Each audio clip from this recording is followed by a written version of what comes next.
I went to work that morning. I remember it plain as day. I was listening to one of the radio stations, and it was a call-in. Name the 4 people on Mount Rushmore, and we were trying to hurry and call to get into it. And I heard my grandfather pick up the phone, which would have been my mom's dad. And he's like, "Oh, no." And I was like, "Did you not get through? Did you not get through? I'm still calling. Yeah. He's like, "You need to come here." And you could tell in his voice something was drastic. Good. And I'm like, "What?" And he says, "I need you to sit down." I'm like, "No, I'm good. What is it? Just tell me." And he's like, "Your grandparents have been murdered."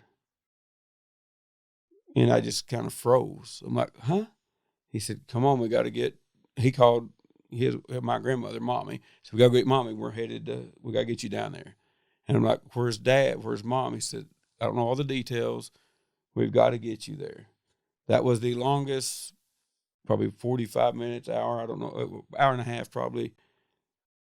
Honestly, I don't remember a whole lot of the drive up there because I don't, they kept saying, "Are you okay? Are you okay? What are you thinking?" And I don't really remember. I think you just can't process it. Like, it can't be real. Yeah, I'm like, we live in, a town with, the county's got one stoplight in the whole county. So, I mean, it's still, there. So it was just kind of like, I don't know. I remember pulling up exactly what happened when I pulled up, who I saw. But, the first week probably at work.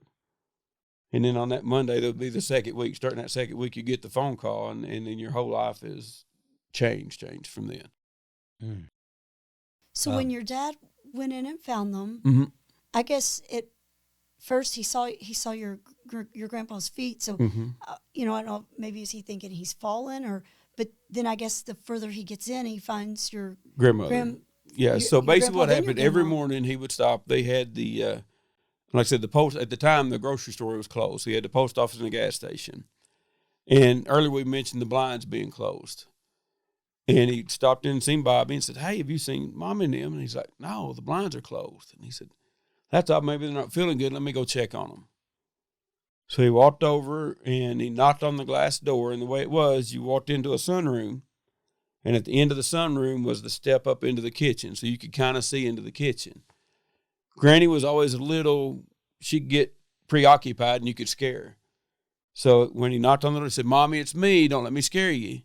And he took about 3 steps in, and that's when he saw Papa's feet. He'd been gagged, tied, bound, beat, pistol whipped, and then shot. And he ran to him, got on top of him, and he knew he was gone. But he's, "Daddy, no." And he said, "All I can think of, where's Mommy?"